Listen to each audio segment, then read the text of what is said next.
दोस्तों बहुत बहुत स्वागत करता हूँ आज के इस न्यू वीडियो में। तो इस वीडियो में आपको बताने वाला हूँ सहारा पोर्टल के बारे में। अगर आपने भी सहारा इंडिया में अपना पैसा को जमा किया है और अभी तक आपका रिफंड नहीं हुआ है तो इस वीडियो को आपको जरूर से देखना है। इस वीडियो में आपको बताने वाला हूँ बहुत ही अच्छी इन्फॉर्मेशन जो आपने पैसे को आप रिकवर कर सकते हैं इस दिए गई जानकारी में।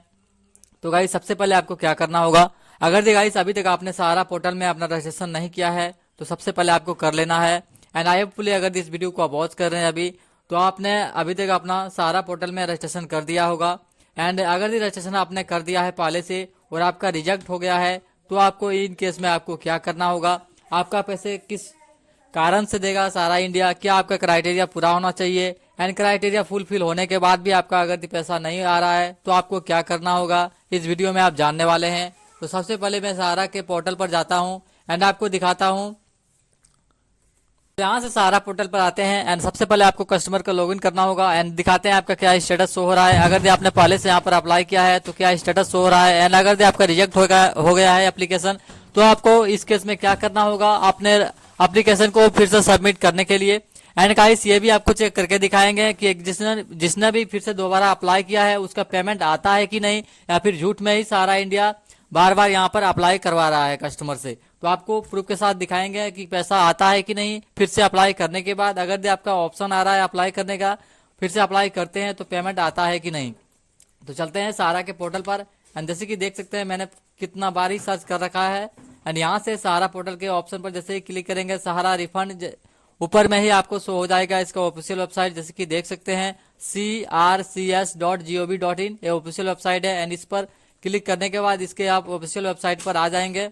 एंड यहाँ जैसे कि देख सकते हैं गाइस थोड़ा सा वेट करना है। एंड यहाँ जैसे कि देख सकते हैं फिर से आपको लॉगिन हो जाना है, ये पॉपअप को आपको कट कर देना है। एंड यहाँ से आपको इस तरह ऑप्शन देखने को मिल जाएगा, सहारा का ऑफिशियल वेबसाइट है यहाँ पर आप देख सकते हैं। तो यहाँ से आपको डिपॉजिटर रजिस्ट्रेशन का ऑप्शन देखने को मिलेगा, डिपॉजिटर लॉगिन का ऑप्शन देखने को मिलेगा, यहाँ से आपको रीसबमिशन लॉगिन का ऑप्शन देखने को मिल जाता है।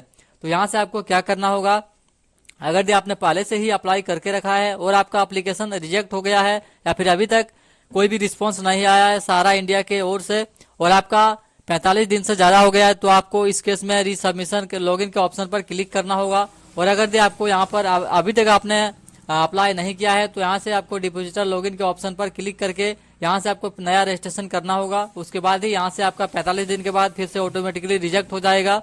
उसके बाद फिर से आपको रीसबमिशन के ऑप्शन पर क्लिक करना होगा। एंड गाइस यहाँ से आपको रीसबमिशन के ऑप्शन पर क्लिक करके, क्योंकि मेरे केस में यहाँ पर 45 दिन से ऊपर हो चुका है जिसका मैंने यहाँ पर रजिस्ट्रेशन किया था, अप्लाई किया था एंड उसका रिजेक्ट हो चुका है। एंड यहाँ से उसका फिर से अप्लाई नहीं हो रहा है, किस कारण से अप्लाई नहीं हो रहा है उसको आपको दिखाते हैं इस वीडियो में। तो यहाँ से रीसबमिशन के ऑप्शन पर क्लिक करने के बाद जैसे ही यहाँ पर नेक्स्ट के ऑप्शन पर क्लिक करते हैं कुछ इस तरह ऑप्शन आपको देखने को मिल जाएगा, जैसे कि देख सकते हैं आप स्क्रीन पर। एंड यहाँ से आपको फिर से रीसबमिशन के ऑप्शन पर क्लिक करना होगा एंड यहाँ से आपको कुछ इस तरह ऑप्शन देखने को मिल जाएगा। यहाँ से आपको अपना CRN नंबर होना चाहिए। एंड गाइस ये आपको कैसे मिलेगा, जहाँ से भी आपने ऑनलाइन करवाया था ये आपको वहाँ पर रिसिप्ट दिया होगा, जो भी आप साइबर कैफे से करवाए होंगे या फिर खुद से किए होंगे तो वहाँ पर आपको CRN नंबर दिया होगा या फिर आपके रजिस्टर्ड मोबाइल नंबर पर आ गया होगा। अगर आपने फाइनल सबमिट किया था तो आपको ये नंबर आ गया होगा। एंड गाइस नंबर को टाइप करने के बाद कैप्चा को फिल करने के बाद आपको वैलिड के ऑप्शन पर क्लिक करना होगा। चलिए यहाँ पर नंबर को मैं टाइप करता हूँ, इन कैप्चा को फिल करके वैलिड के ऑप्शन पर क्लिक करता हूँ एंड नेक्स्ट में आपको दिखाते हैं क्या ऑप्शन आता है। सो गाइस यहाँ जैसे कि देख सकते हैं यहाँ से आपको CRN नंबर को फिलअप करना होगा एंड यहाँ से आपको कैप्चा को फिल करना है एंड वैलिड के ऑप्शन पर क्लिक करना होगा। अगर आपके पास CRN नंबर नहीं है और आपने पहले से ही अप्लाई कर दिया है तो आपको नीचे कमेंट करना होगा एंड आपको इन केस में आपको दिखाएंगे कि किस तरह अपने CRN नंबर को निकाल सकते हैं। एंड विदाउट CRN नंबर के आप इस रीसबमिशन के ऑप्शन पर क्लिक नहीं कर सकते हैं या इस पर लॉगिन नहीं हो सकते हैं, इसलिए आपको ये निकालना बहुत ही जरूरी है। आपके पास CRN नंबर होना ही चाहिए, अगर नहीं है तो नीचे कमेंट कर सकते हैं, इसको किस तरह निकालते हैं आपको दिखा देंगे। तो यहाँ से मैं वैलिड के ऑप्शन पर क्लिक करूंगा। वैलिड के ऑप्शन पर क्लिक करने के बाद यहाँ से जो भी आपके आधार रजिस्टर्ड मोबाइल नंबर है उस पर OTP आएगा एंड OTP को फिलअप करने के बाद यहाँ से आपको वेरीफाई OTP के ऑप्शन पर क्लिक करना होगा। चलिए मैं OTP को फिलअप करता हूँ। सो यहाँ से जैसे कि देख सकते हैं यहाँ से आपको वेरीफाई के OTP ऑप्शन पर क्लिक करना है एंड यहाँ से आपको वेट करना है। एंड जो भी कस्टमर का होगा गाइस कुछ इस तरह ऑप्शन आ जाएगा, जैसे कि देख सकते हैं आपको उतना क्लियर देखने को नहीं मिलेगा। एंड क्योंकि मैंने ब्लर कर दिया है, क्योंकि प्राइवेसी का कारण है। एंड यहाँ से आपको थोड़ा बहुत देखने को मिल रहा होगा। एंड यहाँ से इस तरह लॉगिन होने के बाद यहाँ से आपको नेक्स्ट के ऑप्शन पर क्लिक करना होगा। नेक्स्ट के ऑप्शन पर क्लिक करने के बाद यहाँ से कस्टमर का पूरा डिटेल्स आ जाएगा, जैसे कि देख सकते हैं। यहाँ से रीसबमिट के ऑप्शन पर क्लिक करने के बाद गाइस यहाँ से आपको गेट बैंक नाम का ऑप्शन पर क्लिक करना होगा। एंड ऑटोमेटिकली जो भी आपका आधार सीडेड बैंक है वो ऑटोमेटिकली आ जाएगा। एंड यहाँ से सब फिलअप पहले से ही रहेगा, अगर ये आपने पहले से फिलअप करके रखा है तो। एंड इसमें आप ईमेल को डाल सकते हैं, अदरवाइज से स्किप भी कर सकते हैं। एंड यहाँ जैसे कि देख सकते हैं यहाँ से आपको नेक्स्ट के ऑप्शन पर क्लिक करना होगा। नेक्स्ट के ऑप्शन पर क्लिक करने के बाद यहाँ से जितना भी कस्टमर द्वारा यहाँ पर डिपॉजिट किया गया होगा वो आपको शो होगा, जैसे कि देख सकते हैं। यहाँ से आप देख सकते हैं अमाउंट इतना इन कस्टमर ने जमा किया था सहारा में। एंड यहाँ से अभी तक एक भी इसको यहाँ पर रुपए रिफंड नहीं आया है। एंड किन कारण से नहीं आया है, क्या इसका जो मैच्योरिटी डेट है वो पूरा नहीं हुआ है, वो भी आपको चेक करके दिखाने वाले हैं। एंड गाइस यहाँ से जो है रीसबमिट का ऑप्शन नहीं आ रहा है इस कस्टमर के ऑप्शन में, तो किन कारण से यहाँ पर रीसबमिट का ऑप्शन नहीं दे रहा है वो आपको चेक करके दिखाते हैं, जो सबसे बड़ा रीजन है।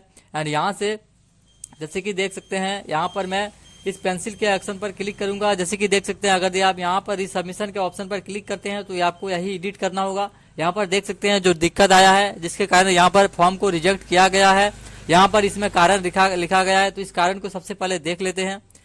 इस ऑप्शन पर क्लिक करने के बाद यहाँ से जैसे कि देख सकते हैं किस कारण से रिजेक्ट किया गया है, यहाँ पर रीजन को लिखा गया है, जैसे कि यहाँ पर देख सकते हैं डिफिशिएंसी कोड।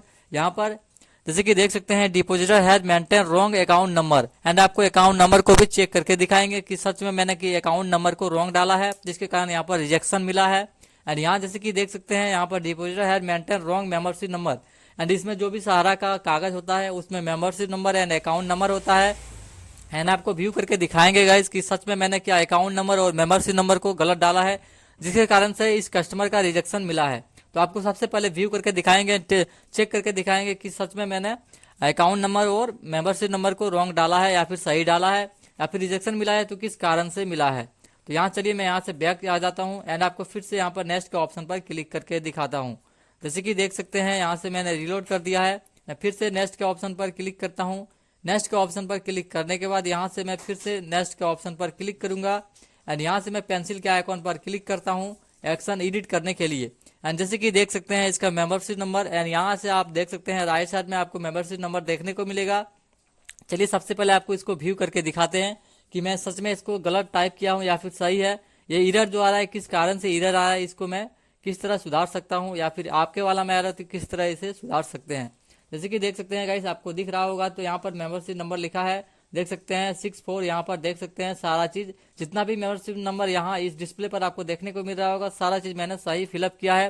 फिर भी गाइस यहाँ से please enter valid membership number आ रहा है ऑप्शन। एंड गाइस ऐसा भी हो सकता है कि इसका मैच्योरिटी डेट पूरा नहीं होने के कारण ये एरर आ सकता है, लेकिन मैं आपको इसका मैच्योरिटी डेट भी दिखाता हूँ। चलिए जैसे कि देख सकते हैं यहाँ पर इसका मैच्योरिटी डेट कब है 10/12/2025। तो यहाँ पर अभी तो क्या 2024 ही चल रहा है, 16/11/2024। अभी तो इसका मैच्योरिटी डेट पूरा नहीं हुआ है, लगभग 1 साल से अभी ऊपर है इसका मैच्योरिटी पूरा होने पर। तो यहाँ हो सकता है इसका मैच्योरिटी डेट पूर्ण न के कारण ये एरर आपको देखने को मिल सकता है। तो इस तरह गाइस इसमें आप अगर दे आपका इस तरह एरर आ रहा है तो आपका मैच्योरिटी डेट को चेक करना है। अगर दे आपका पूरा नहीं हुआ है तो आपको थोड़ा वेट करना है, या फिर सारा पोर्टल में कोई अपडेट आता है तो मैं आपको अपडेट कर दूंगा। फिलहाल गाइस ये आप रिसबमिट नहीं कर सकते हैं क्योंकि ऑप्शन नहीं आ रहा है। एंड गाइस एक ऐसा भी केस दिखाएंगे जिसका पैसा आ गया है, एंड उस केस में क्या हुआ है, क्या उसका मैच्योरिटी डेट पूरा हुआ है जिसका पैसा आया है, तो वो भी आपको नेक्स्ट वीडियो में चेक करके दिखाऊंगा। फिलहाल गाइस देख सकते हैं अगर भी आपका ये एरर आ रहा है तो आप ये मत बोलिए कि आपका membership number and account number गलत है। आपका दोनों सही है लेकिन आपका मैच्योरिटी डेट पूरा नहीं हुआ है, इसलिए आपका ऑप्शन एडिट करने का नहीं आ रहा है। सो गाइस एंड अगर जो आपका ये एरर आया तो आपका प्रॉब्लम सॉल्व हो गया होगा। सो आई फुली इस वीडियो को देखने के बाद आपका कुछ थोड़ा बहुत डाउट क्लियर हुआ होगा। इस वीडियो में इतना ही, मिलते हैं नेक्स्ट वीडियो में।